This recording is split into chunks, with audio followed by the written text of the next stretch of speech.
My name is Ezekiel, and at 32, I discovered what people are really made of when I won $54 million in the Minnesota State Lottery. Instead of announcing it, I decided to keep it secret and test my family by pretending to be broke and desperate. What happened next showed me who truly cared. My parents hung up. My successful sister called me a loser. But my struggling younger brother Jackson drove 300 miles with his last $700 to help me. Before I tell you what I did after that revelation, let me know where you're watching from in the comments and hit that like and subscribe button to join me on this journey of discovery. I grew up in a small Minnesota town called Pinewood, population 8,000. My childhood home was modest, a 3-bedroom ranch-style house where expectations always seemed to outweigh encouragement. My parents, Richard and Martha Wilson, were the type who valued financial success as the ultimate measure of a person's worth. Dad worked as a bank manager, and Mom taught high school economics. They both preached the gospel of financial stability and career advancement at every family dinner. By the time I turned 32, I had settled into what my parents considered a disappointingly average life. I worked as a construction site manager for a local company, making enough to live comfortably but not enough to impress anyone, especially my family. My apartment was small but functional, my car reliable but not flashy. I paid my bills on time and even had a small retirement fund started. By most standards, I was doing fine, but in my family, fine was never good enough. The family pressure to be more successful was constant, like a low-grade fever that never quite breaks. Every Sunday dinner at my parents' house included subtle and not-so-subtle digs about my career choices. Dad would casually mention promotions his colleagues' children had received. Mom would leave job listings from higher-paying industries on the kitchen counter where I would see them. The message was always clear: you need to be doing better. My sister Amanda was the golden child. 3 years older than me, she had followed the perfect path. Graduated top of her class from law school, secured a position at a prestigious corporate law firm in Minneapolis, married a successful dentist, and purchased a mini mansion in an exclusive neighborhood. Every family gathering became a shrine to Amanda's latest accomplishment. Mom would display her awards on the mantle. Dad would tell his friends about her latest big case. She was living the dream they had for both of us, while I was living what they considered a nightmare of mediocrity. Then there was Jackson, my younger brother by 4 years. Unlike Amanda, and unlike what our parents wanted, Jackson had chosen a path that prioritized passion over profit. After graduating with a degree in environmental science, he had struggled to find stable employment in his field. He had student loan debt that seemed to grow despite his payments, and he lived in a tiny apartment with 2 roommates about 3 hours away in Rochester. Despite having every reason to be bitter about his circumstances, Jackson remained optimistic and kind. He was the only family member who never made me feel inadequate. Our family dynamics had calcified over the years into a rigid hierarchy. Amanda at the top, basking in our parents' approval. Me in the middle, the perpetual disappointment. Jackson at the bottom, the idealistic dreamer who needed to get serious about real life, according to our parents. Every birthday, every holiday, every family gathering reinforced these positions. Despite knowing intellectually that I should stop seeking their approval, I found myself continuing the futile effort. I would mention small wins at work, hoping for acknowledgement. I would dress a little nicer when visiting home, as if the right shirt might finally make them see my worth. I would listen to their advice about investments and career moves, even when it didn't apply to my situation or interests. My one small rebellion, my private act of hope against their pragmatism, was buying a lottery ticket every week. $5 each Friday after work, I would stop by the Gas and Go and purchase a ticket. My parents would have been horrified at this waste of money, this tax on people who can't do math, as my father called lottery players. But those $5 bought me something more valuable than just an infinitesimal chance at wealth. They bought me the freedom to dream for a weekend about a life where I made my own choices, free from the weight of disapproval. As the years passed, the distance between us all grew wider. Amanda became busier with her career and started a family of her own. Jackson moved farther away for a temporary research position. Our parents began traveling more since retirement. Sunday dinners became monthly, then quarterly events. Phone calls became shorter and less frequent. The only constant was the unchanging feeling that I would never measure up. The last Sunday dinner before everything changed had been particularly brutal. Amanda had just won a major case and secured a partnership track position. Jackson couldn't attend because he couldn't afford the gas money to drive up that weekend. My parents spent the entire meal gushing about Amanda's accomplishments, while peppering me with questions about why I hadn't applied for that management position at a larger construction company they had heard about. I left feeling smaller than when I arrived, stopping at the Gas & Go on my way home to buy my weekly ticket. Little did I know that this ordinary Friday night would be the moment my life would take an extraordinary turn. I remember that Friday night perfectly. October 15th. The air had turned crisp, and the leaves had reached their peak colors. I had picked up Chinese takeout on my way home, too tired from a long week to cook. My apartment was quiet except for the distant hum of traffic outside and the occasional footsteps from my upstairs neighbor. I flipped on the TV while unpacking my dinner, not really watching, just wanting background noise to fill the space. The lottery drawing came on, and I absently reached for my ticket from my wallet, a weekly ritual performed with zero expectation. The announcer began calling numbers in that exaggerated, dramatic way they always do. 4, 17, 23, 36, 42, 59. I glanced down at my ticket, a forkful of lo mein, halfway to my mouth. The first number matched, then the second. By the third match, I had put down my fork. Fourth match. My heart began racing. Fifth match. I stood up, food forgotten. The final number. It matched. I stared at the ticket, then at the TV, then back at the ticket. This had to be a mistake. I fumbled for my phone, hands shaking, and pulled up the lottery website to verify the numbers. They matched. I checked again. They still matched. I pulled up the live stream of the drawing, rewound it, and watched the numbered balls pop up one by one. They all matched my ticket. $54 million. The largest jackpot in state history, and I had won it. The room seemed to spin around me. My mind raced with possibilities, each more fantastical than the last. I could quit my job. I could buy a house, a car, travel the world. I could tell my parents and Amanda that their definition of success meant nothing to me anymore. I could help Jackson pay off his student loans. I could do anything, go anywhere, be anyone. But as the initial euphoria began to fade, a strange caution settled over me. I had read stories about lottery winners whose lives had been ruined by sudden wealth, relatives and friends appearing out of nowhere with their hands out, financial mismanagement leading to bankruptcy, substance abuse, divorce, depression. More than that, I thought about how my family had treated me when they thought I had nothing special to offer. Would they suddenly see me differently because of money I had lucked into? Would their approval finally come, not because of who I was, but because of what I could give them? I stayed up all night, researching what to do next. I learned that in Minnesota, lottery winners' names are public record unless you form a trust or LLC to claim the prize.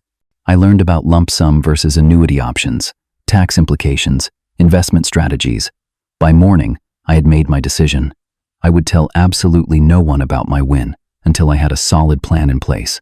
Not my coworkers, not my friends, and especially not my family. On Monday, I called in sick to work and drove to the Minnesota Lottery headquarters in Roseville. I wore a baseball cap and sunglasses, paranoid about being recognized, even though no one knew I had won. The officials confirmed my ticket and explained the process. I told them I wanted to form a trust to claim the prize anonymously. They directed me to several law firms that specialized in lottery winners. Over the next 2 weeks, I met with lawyers, financial advisors, and accountants, always scheduling appointments during work hours and making up excuses to my boss about doctor's appointments and family emergencies. I formed the Eagle Trust, named after the street I grew up on, to claim my winnings. I opted for the lump sum payment rather than the annuity, which came to approximately $31.2 million after federal and state taxes. With my team of advisors, I created a comprehensive financial plan. 60% would go into conservative investments for long-term stability. 20% would go to slightly riskier investments for growth potential. 10% would be set aside for charitable giving. The remaining 10% would be liquid cash for immediate use. As I was setting up new bank accounts and signing what felt like thousands of documents, a plan began forming in my mind. A test. An experiment to see who in my life actually cared about me as a person, not as a potential source of money. I thought about how my family had treated me all these years, how they had measured my worth solely by my income and job title. I thought about Jackson, struggling to make ends meet but never complaining, never making me feel less than. The final piece fell into place after another painful family dinner. Amanda had brought her husband and their two perfect children. My parents fawned over them while peppering me with the usual questions about my career advancement, or lack thereof. Not once during the entire evening did anyone ask how I was really doing, what made me happy, what I dreamed about. I was just the disappointing middle child, the one who hadn't lived up to expectations. That night, driving home, I made my decision. I would create a scenario where I appeared to be in financial trouble. I would approach each family member asking for help. Their responses would tell me everything I needed to know about how they truly felt about me.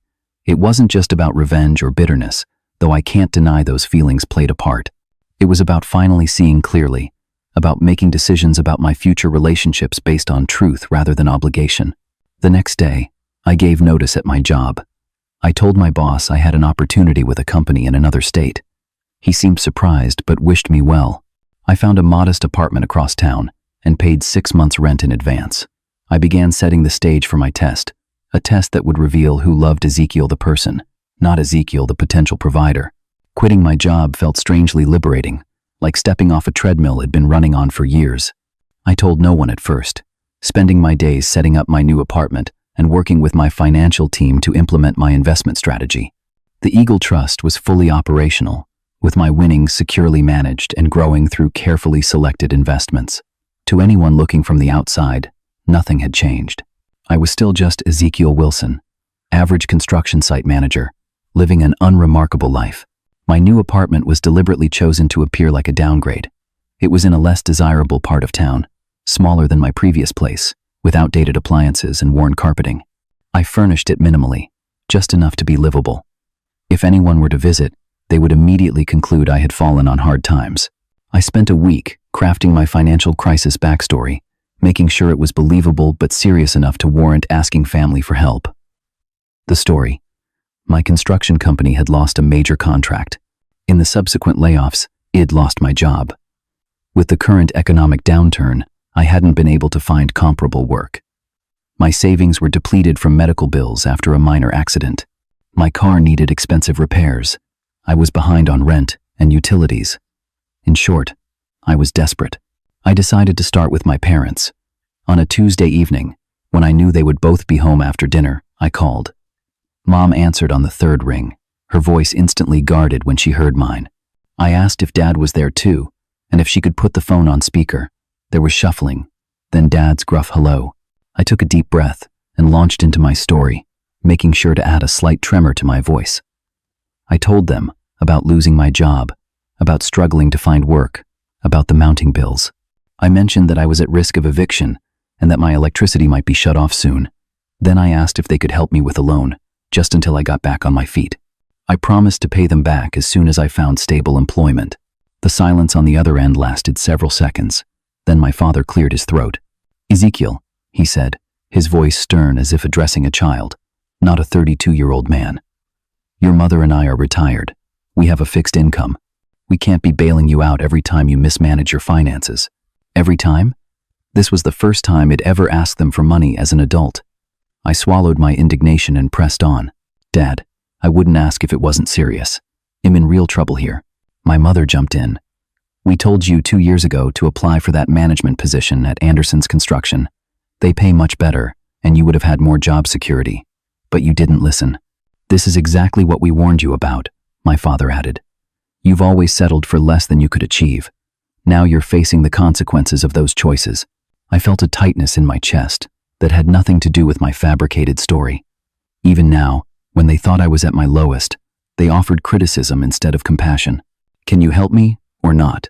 I asked directly. My father sighed loudly. "Not this time, Ezekiel. You need to figure this out on your own. Maybe this will finally motivate you to make better choices." Before I could respond, my mother added, "Have you called Amanda? Maybe she can give you some contacts for better job opportunities." The call ended shortly after, with vague promises to check in next week. No offer of help, no expression of concern for my well-being, just disappointment and thinly veiled, "I told you so." I sat in my sparse apartment, the phone still warm in my hand, feeling a strange mix of hurt and vindication. I had expected this response, but expecting pain doesn't make it hurt any less when it arrives. The next day, I called Amanda. She answered while clearly multitasking, the sounds of her office bustling in the background. When I told her I needed to talk about something important, she sighed and said she could spare 5 minutes between meetings. I delivered my story more concisely this time, emphasizing my desperate situation and need for temporary help. I had barely finished speaking when she interrupted. "Zeke," she said, using the childhood nickname I had always hated. "I'm in the middle of preparing for a major case. I don't have time for this right now." "I'm about to be evicted, Amanda," I said, injecting desperation into my voice. "And whose fault is that?" she snapped. "You've always been content with mediocrity. I've told you for years that you should have gotten an MBA or at least moved to a company with advancement opportunities. I just need a small loan," I persisted. "I can pay you back once I find a new job." Her laugh was sharp, cutting. "And when will that be?" "You know what your problem is, Zeke? You've never had ambition. You've always been a loser." The word hung in the air between us. Loser. After all these years, that's how my sister saw me. "I have a meeting to get to," she continued, already sounding distracted. "Call the unemployment office. That's what it's there for." She hung up before I could respond. I placed the phone down carefully on my kitchen counter, hands steady despite the storm of emotions inside me. I had known, intellectually, how my family viewed me, but hearing it stated so plainly, so carelessly, made it impossible to ignore any longer. The rejections hurt more than I had anticipated. Even knowing it was a test, even with $31.2 million sitting in my accounts, the pain of being dismissed by the people who were supposed to love me unconditionally cut deep. It was one thing to suspect your family didn't respect you. It was another to have irrefutable proof. As the initial shock faded, I felt the first stirrings of anger. Not the hot, explosive kind, but something colder and more focused. They had shown me exactly who they were and how they valued me. There would be no more wasted years seeking their approval. With 2 family members tested and found wanting, I had one call left to make. Jackson had always been different from the rest of the family, less concerned with status and achievement, more attuned to relationships and experiences. But he was also struggling financially, barely making ends meet with his environmental research assistant position. Asking him for help felt cruel, but I needed to complete the experiment. I called him on Friday evening. Unlike our parents and sister, he answered immediately, his voice brightening when he realized it was me. We chatted for a few minutes about his work and general life updates before I reluctantly steered the conversation toward my fabricated crisis. As I spoke, he interrupted several times with concerned questions. How long had I been unemployed? Had I applied for benefits? Was I eating properly? When I finished explaining my situation, there was no pause, no judgment, no lecture. "I'm coming over," he said immediately. "Text me your new address." "Jackson, you don't have to do that. You're 3 hours away." "I'm already grabbing my keys," he replied. "You'll be there tonight." "But it's already 8 o'clock, I protested, genuine guilt now mixing with my pretense. "Then he'll be there around 11. Hang tight, brother."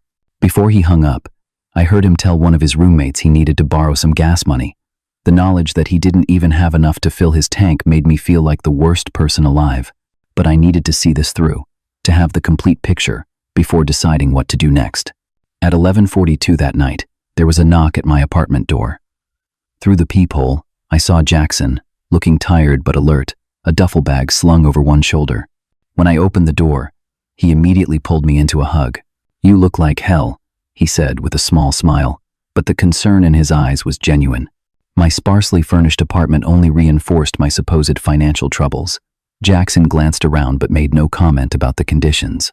Instead, he placed his duffel bag on the kitchen counter and unzipped it, pulling out a stack of cash held together with a rubber band. "It's $700, he said, pushing it toward me. "It's everything I have right now. Should cover your rent for at least a month while you figure things out." I stared at the money, knowing exactly what it represented. Jackson made barely enough to cover his own expenses. This was likely all of his savings, possibly money earmarked for his own rent or student loan payments. "I can't take this," I said, my voice rough with genuine emotion. "Yes, you can, and you will," he insisted, pushing the money closer to me. "That's what family does, Zeke. We help each other when things get tough." The contrast between his response and that of our parents and sister couldn't have been more stark. They had offered judgment and dismissal.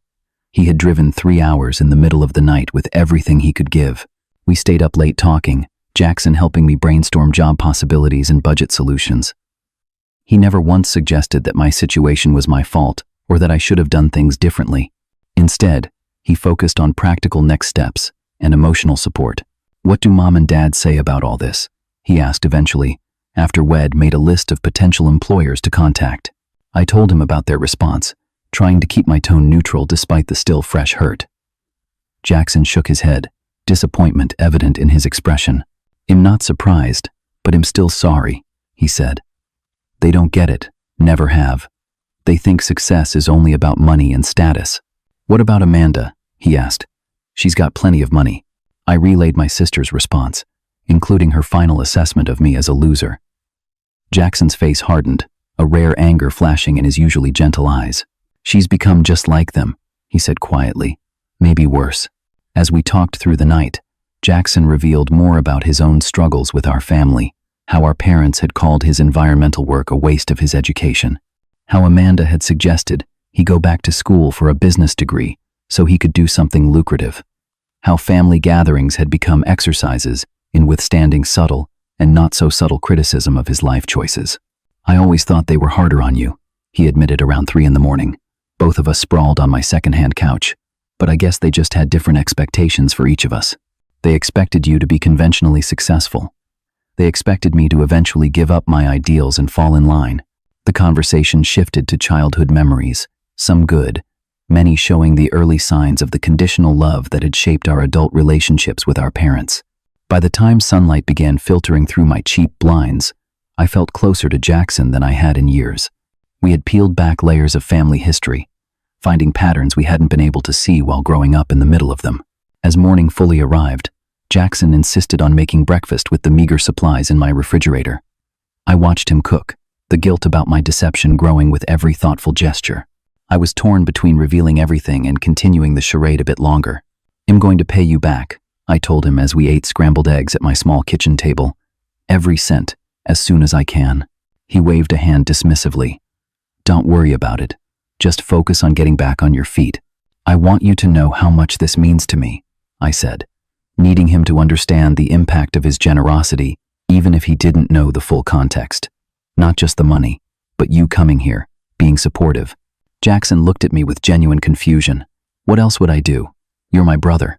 Around noon, Jackson reluctantly prepared to leave, needing to get back for a shift at the bar where he worked weekends to supplement his research assistant income. Before going, he helped me update my resume and set up job search alerts on my laptop. "Call me every day, okay?" he said at the door. "Just so I know you're all right. And if things get worse, I can be back here. You'll figure something out." I promised I would keep him updated and watched from my window as he drove away in his 15-year-old Honda with the dented fender and peeling paint. Once his car disappeared from view, I sat heavily on my couch, an emotional weight pressing down on me that had nothing to do with my fictitious financial troubles. Jackson had given me everything he could, without hesitation, without judgment, without expecting anything in return. The stark contrast between his response and that of our parents and sister had clarified something he'd been feeling for years but had never fully acknowledged. The family I had spent my life trying to please didn't actually care about me as a person, only as a reflection of their values and expectations. That night, alone in my fake down-and-out apartment, I had what can only be described as an emotional breakdown. I cried for the years spent seeking approval that was never going to come. I cried for the authentic relationship with Jackson that he'd neglected while chasing our parents' validation. I cried for the person he'd been and the person I wanted to become. When the tears finally stopped, a sense of clarity remained. I knew exactly what I needed to do with my newfound wealth and the knowledge it had helped me gain. I would make things right with Jackson, immediately and generously. I would create boundaries with my parents and Amanda that protected my well-being. And I would use my resources to build a life based on genuine connections and personal fulfillment, not external validation. I fell asleep on my uncomfortable couch, exhausted from the emotional release, but with a plan firmly in place. The next phase would begin tomorrow, and nothing in our family would ever be the same again. 4 weeks later, I sent a group text to my parents, Amanda and Jackson. "Family dinner this Saturday at 7, Lombardus Steakhouse. Very important news to share. Please confirm you can attend. The responses were telling. Jackson immediately replied, "I'll be there. Need me to come early to help with anything?" My parents' response came 2 hours later. "We have plans with the Hendersons but can reschedule. Is everything okay?" Amanda waited until the next day. "I'm extremely busy with a case. Can this wait? What is this regarding?" I gave no details, simply stating that it was important and I would appreciate their presence. Amanda eventually agreed, though her text suggested she was doing me a favor by attending. I had reserved a private dining room at Lombardus, the most expensive restaurant in the city. When making the reservation, I had quietly informed the manager that I would be settling the bill in advance and that no mention of this should be made during the dinner. Saturday arrived, and I dressed with care in a new tailored suit, subtle but clearly expensive. I arrived 30 minutes early to ensure everything was perfect. The private room was elegantly set, with a bottle of Dom Perignon chilling in an ice bucket. I had arranged for the chef to prepare a special tasting menu with wine pairings, regardless of what my family might order. Jackson arrived first, 15 minutes early, looking slightly out of place in his best button-up shirt and khakis. His eyes widened as he took in the private dining room. "Zeke," he whispered as he gave me a hug. "This place costs a fortune. I thought you were having money troubles." I just smiled and told him all would be explained soon. The confused look on his face deepened, but he trusted me enough not to press further. My parents arrived exactly on time, both dressed for a nice evening out but clearly unprepared for the level of luxury I had arranged. My mother kissed my cheek automatically, while my father gave me a firm handshake, his eyes taking in my appearance with obvious questions. "You look well, Ezekiel," my mother said with a hint of suspicion. "Your text sounded like there was a problem." "Let's wait for Amanda before we get into anything," I replied smoothly. Amanda arrived 14 minutes late, already looking annoyed at having her schedule disrupted. She air-kissed my cheek and immediately checked her phone before sitting down. The first 20 minutes of dinner were filled with awkward small talk. My parents asked pointed questions about my job situation, which I deflected. Amanda spoke mostly about her latest case and her children's achievements. Jackson remained quiet, clearly sensing the tension and unsure of his role in whatever was unfolding. After the appetizers had been cleared and the main courses served, I decided it was time. I stood, champagne flute in hand, and looked at each family member in turn. "Thank you all for coming tonight," I began. "I know you have questions about why I invited you to such an elaborate dinner, especially after telling you I was in financial trouble." My mother frowned. "Is this some kind of joke, Ezekiel? Because it's not funny to worry your family like that." I took a deep breath. 6 weeks ago, I won the Minnesota State Lottery, $54 million. The largest jackpot in state history. The room went completely silent. 4 pairs of eyes stared at me in varying states of disbelief. "It's true," I continued. "I took the lump sum option, which after taxes came to $31.2 million. I formed a trust to claim the money anonymously and have been working with financial advisors to manage it. What I said next would determine the course of our family relationships forever." I looked each of them in the eye again, lingering on Jackson, whose expression showed nothing but genuine shock. But before I told anyone about the money, I decided to conduct a test. I pretended to be in dire financial straits. I called each of you, claiming to have lost my job, depleted my savings, and being at risk of eviction. I asked for help. The atmosphere in the room shifted instantly. My parents and Amanda exchanged glances, the implications of my words sinking in. "Why would you do something like that?" my father demanded, his voice sharp. "Because I wanted to know who would be there for me if I had nothing to offer," I replied calmly. "I wanted to know who loved me for me, not for what I could provide." I reached into my jacket pocket and pulled out my phone. I had recorded all 3 conversations, not to use as legal evidence, but as emotional proof, both for them and for myself.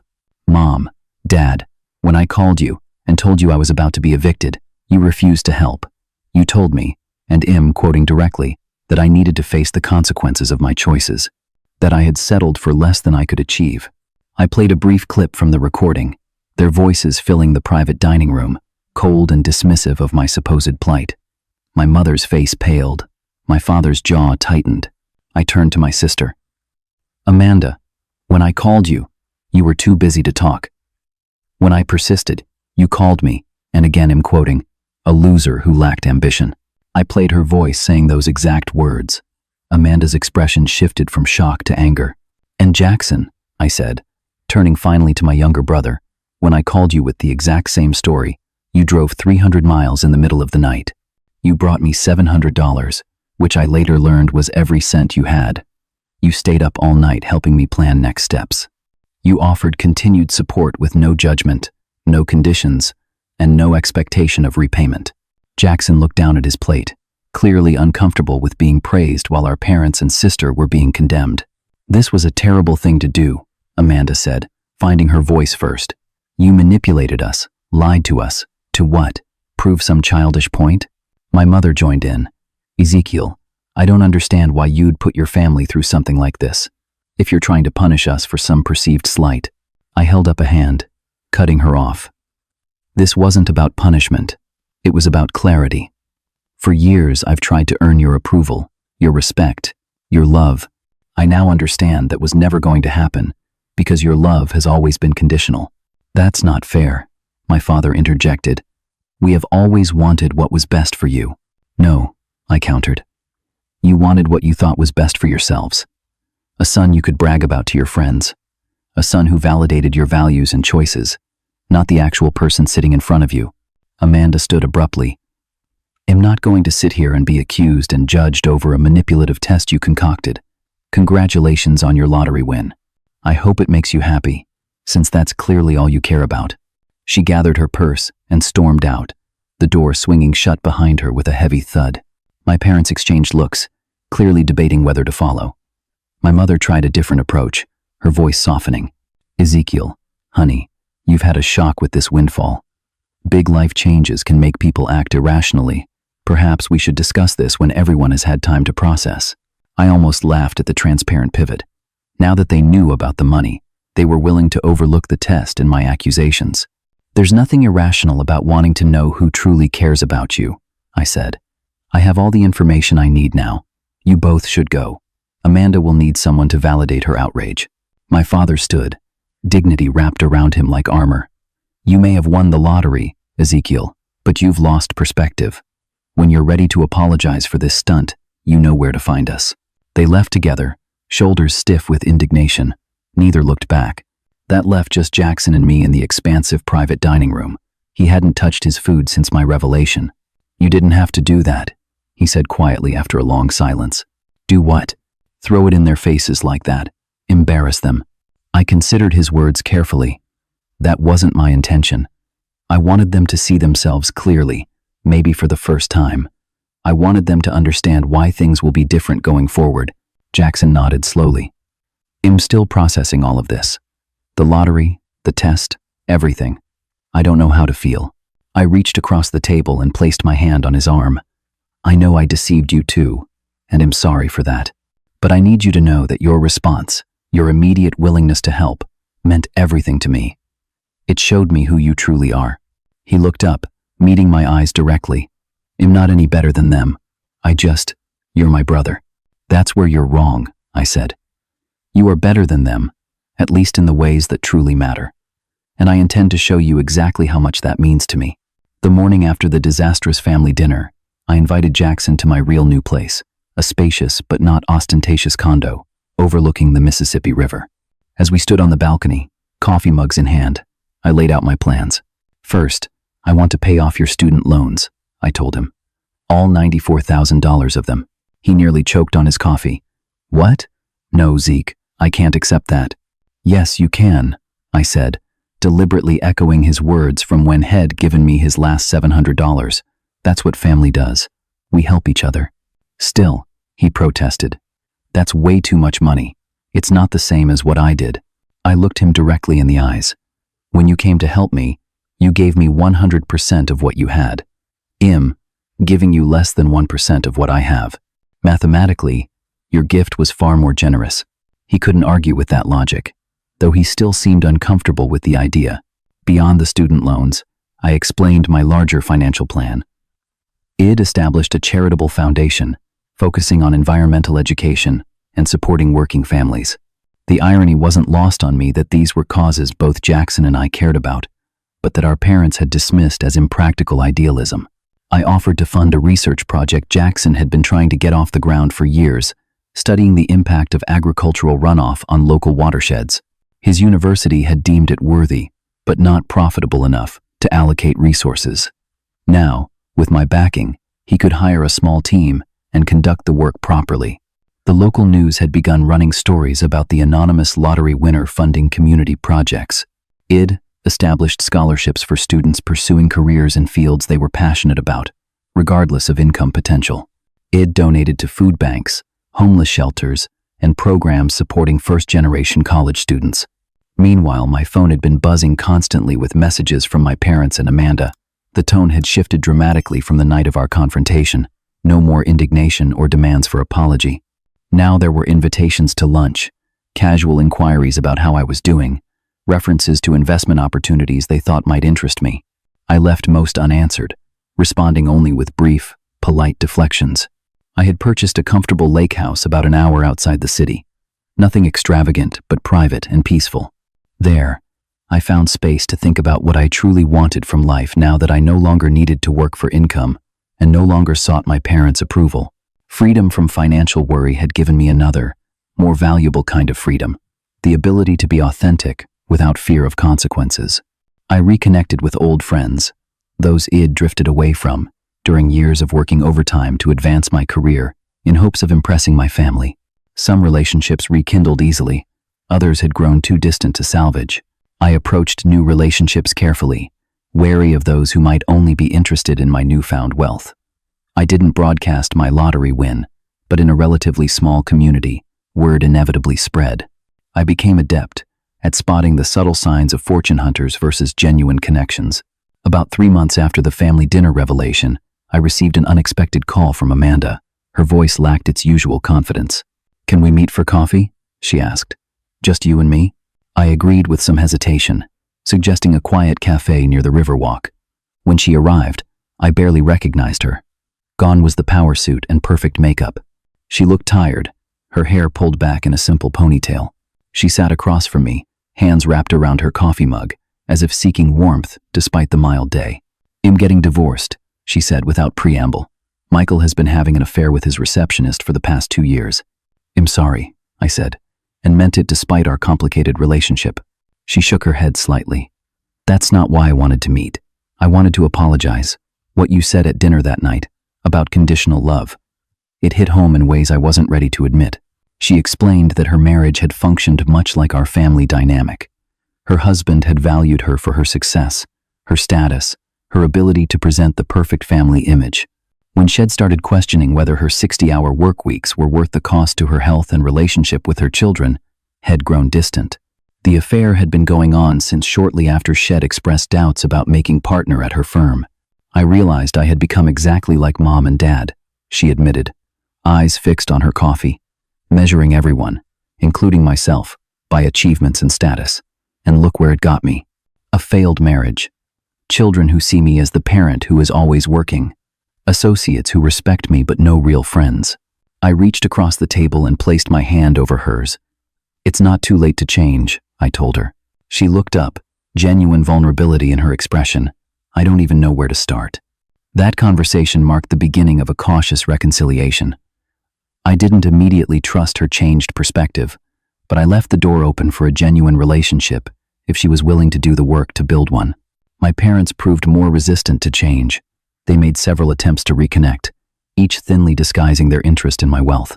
They suggested family investment opportunities, mentioned friends, financial advisors who could help me manage my windfall, invited me to country club events where I'd meet the right kind of people. I maintained polite but firm boundaries, engaging only when they showed glimpses of wanting to know me as a person rather than a resource. 6 months after winning the lottery, a local newspaper ran a story that revealed my identity as the anonymous donor behind many recent community projects. The article included details about the Eagle Trust and connected it to my lottery win. Suddenly, my attempt at privacy was shattered.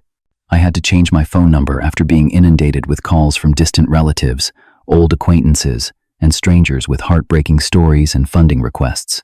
I hired a part-time assistant to sort through the hundreds of emails that flooded my inbox daily. I installed a security system at both my condo and lake house, after finding people lingering outside, hoping to catch a glimpse of the lottery winner. The public attention was overwhelming, But it also crystallized something important. Wealth had not changed who I was, but it had revealed who others were. Just as my test had shown me the truth about my family, this unwanted publicity showed me the truth about human nature more broadly. Some people saw me only as a potential source of money. Others continued to treat me exactly as they always had, neither impressed nor repelled by my changed circumstances. I found myself drawn to the latter group, creating a small but solid circle of authentic relationships. Jackson remained at the center of that circle, our bond stronger than ever, now that we both understood its rarity and value. A year has passed since that life-changing Friday night when 6 numbers aligned to transform my existence. The lake house has become my primary residence, its quiet shoreline providing space for reflection and healing. The condo in the city serves as a convenient base when I need to attend to foundation business or meet with financial advisors. My parents and I maintain a cordial but distant relationship.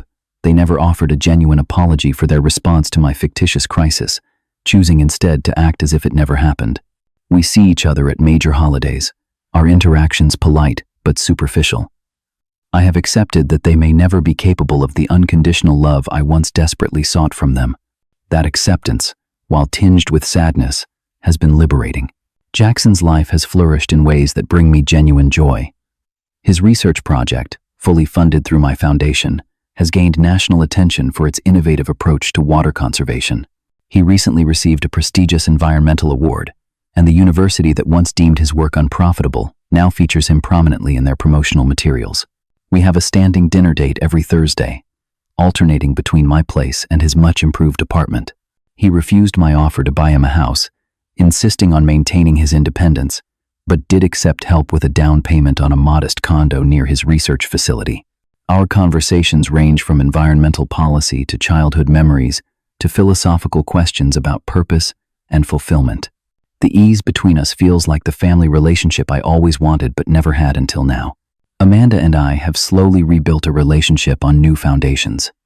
Her divorce finalized 6 months ago, and she's made significant changes in her life. She reduced her work hours to spend more time with her children. She left the prestigious firm for a smaller practice, focusing on environmental law, a shift that pays less but aligns more with her rediscovered values. We meet for lunch twice a month, our conversations gradually moving beyond surface pleasantries to meaningful exchange. There is still healing to be done, but the trajectory is promising. The foundation has become my primary focus and greatest source of fulfillment. Beyond environmental projects and education initiatives, we recently launched a program specifically designed to help working families achieve financial stability through job training, affordable housing assistance, and childcare subsidies. The joy of seeing tangible, positive impact in others' lives far exceeds any pleasure I might have found in extravagant purchases for myself. My personal life has evolved in unexpected ways as well. After several dating experiences that felt tainted by my public status as a lottery winner, I met Caroline through the foundation. As a program director for one of our partner organizations, she knew about my wealth but related to me as a colleague and fellow advocate rather than a walking bank account. Our relationship developed slowly, built on shared values and genuine connection. She's the first person since Jackson who I trust completely, who I believe would be there for me regardless of my financial situation. Though financial security has removed many practical worries from my life, I've learned that wealth doesn't protect against all forms of suffering. When Jackson was hospitalized with pneumonia last winter, no amount of money could alleviate my fear for his health. What helped was the community we'd built together, friends who showed up with food and support, who sat with me during anxious hospital hours. Perhaps the most profound lesson this year has taught me is that money doesn't change people, it reveals them. Those who were kind before wealth remain kind after. Those who were selfish or manipulative simply become more obviously so. Money is an amplifier of existing traits, not a transformer of character. I've also learned the liberating truth that approval from others, even family, is not necessary for happiness or fulfillment. The validation I spent decades seeking from my parents was never going to fill the void I felt. True contentment comes from living authentically, from aligning actions with values, from building relationships based on mutual respect and genuine care. The greatest wealth in my life today isn't the millions in my investment accounts. It's the freedom to be fully myself. It's the joy of helping Jackson achieve his dreams. It's the satisfaction of seeing foundation projects make tangible differences in people's lives. It's the peace of knowing that the relationships that remain in my life are authentic, not transactional. Would these insights have come without the lottery win? Perhaps eventually, but the stark contrasts created by sudden wealth accelerated the process. Sometimes we need dramatic circumstances to see clearly what has been true all along. As for what comes next, I'm embracing the uncertainty. For the first time in my life, I'm not striving toward externally imposed goals or seeking to meet others' expectations. I'm following curiosity, passion, and purpose, allowing my path to unfold organically rather than forcing it toward predetermined outcomes. If you're watching this and wondering what you'd do if you won the lottery, I encourage you to ask yourself a different question. Who in your life would stand by you if you lost everything? Those are the relationships worth nurturing, lottery win or not. And if you've been lucky enough to find even one person who loves you unconditionally, you've already won life's most valuable prize. What would you do if you suddenly came into wealth? Would you tell everyone or keep it secret like I did? Let me know in the comments below. And if this story resonated with you, please like, subscribe, and share it with someone who might need to hear that authentic relationships matter more than any amount of money. Thank you for joining me on this journey. And remember, true wealth isn't measured in dollars, but in the quality of our connections.